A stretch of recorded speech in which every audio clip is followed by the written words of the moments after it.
निम्नलिखित में से किसने अपनी राजधानी मुर्शिदाबाद से मुंगेर हस्तांतरित किया था? तो वह मीर कासिम था, जिसने अपनी राजधानी मुर्शिदाबाद से मुंगेर हस्तांतरित किया था। निम्नलिखित में से कौन सा एक मुगल सम्राट द्वारा नियुक्त बंगाल का अंतिम गवर्नर था? तो मुगल सम्राट द्वारा नियुक्त बंगाल का अंतिम गवर्नर मुर्शिद कुली खान था। Answer D. बक्सर के युद्ध के समय दिल्ली का शासक कौन था?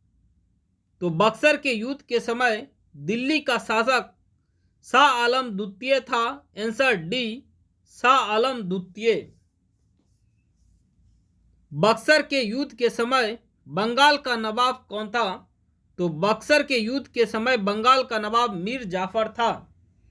इलाहाबाद की संधि के बाद रॉबर्ट क्लाइव ने मुर्शिदाबाद का उप दीवान किसे बनाया था?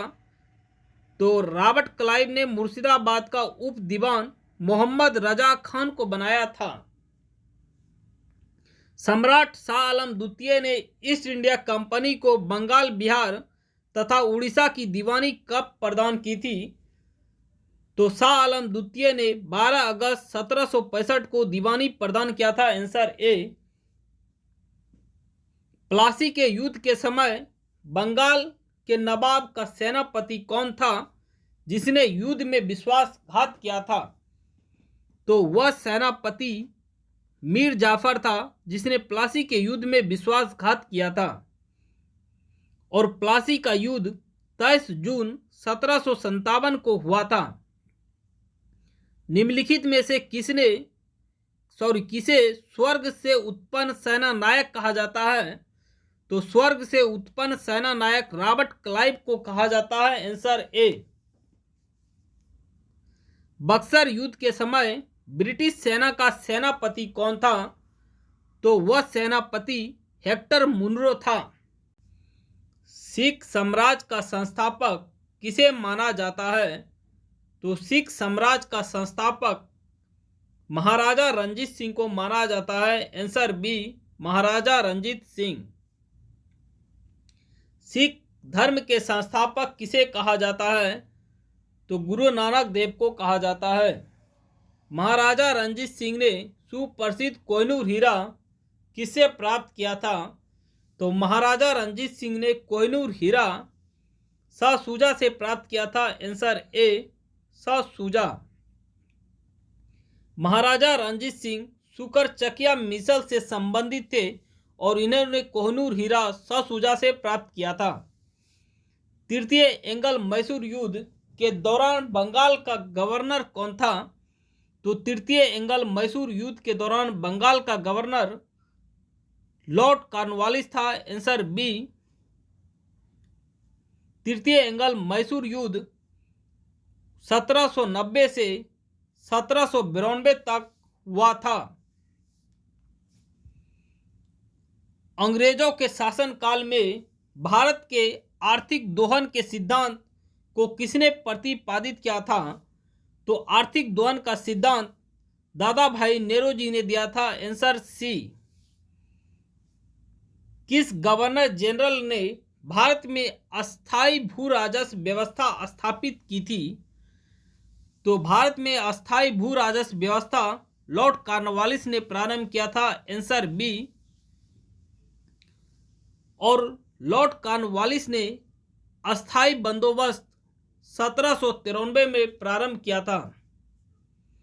किस वायसराय की हत्या अंडमान निकोबार द्वीप समूह में एक दंडित अपराधी द्वारा की गई थी?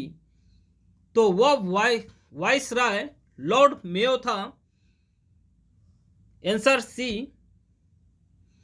लॉर्ड मेयो प्रथम गवर्नर जनरल था जिसकी हत्या उसके कार्यकाल में हुई थी। अफगानिस्तान के प्रति आक्रामक नीति किस वायसराय ने अपनाई थी?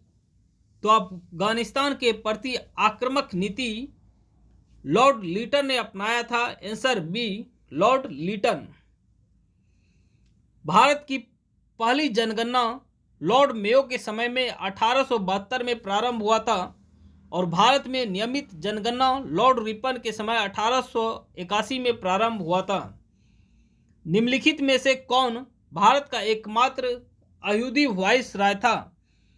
तो भारत का एकमात्र अयहूदी वाइसराय लॉर्ड लीडिंग था। Answer D. ब्रिटिश साम्राज्य भारत की राजधानी कलकत्ता से दिल्ली हस्तांतरित किसके काल में क्रियान्वित हुआ था? तो लॉर्ड हार्डिंग के समय हुआ था। भारतीय पुरातत्व सर्वेक्षण की स्थापना किसके काल में हुई थी? तो भारतीय पुरातत्व सर्वेक्षण की स्थापना लॉर्ड कर्जन के समय हुआ था। भारत में कर्जन के प्रशासन की तुलना औरंगजेब से किसने की थी? तो गोपाल कृष्ण गोखले ने किया था। आंसर ए। ब्लैक होल की घटना कब हुई थी? तो ब्लैक होल की घटना 20 जून 1756 को हुआ था। आंसर ए। अलीनगर की संधि 9 फरवरी 1757 को हुआ था।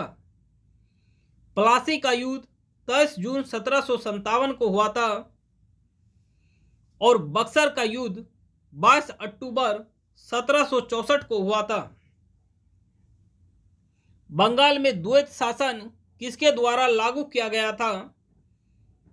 तो बंगाल में द्वैत शासन लॉर्ड क्लाइव द्वारा प्रारंभ किया गया था। Answer B. और वारेन हेस्टिंग 1772 में द्वैत शासन को समाप्त किया था। भारत में सिविल सेवा का जन्मदाता किसे कहा जाता है? तो सिविल सेवा का जन्मदाता लॉर्ड कॉर्नवालिस को कहा जाता है। और वीडियो पसंद आए तो वीडियो को लाइक करें और चैनल को अभी तक सब्सक्राइब नहीं किए तो चैनल को सब्सक्राइब करें। मिलते हैं अगले वीडियो में। जय हिंद।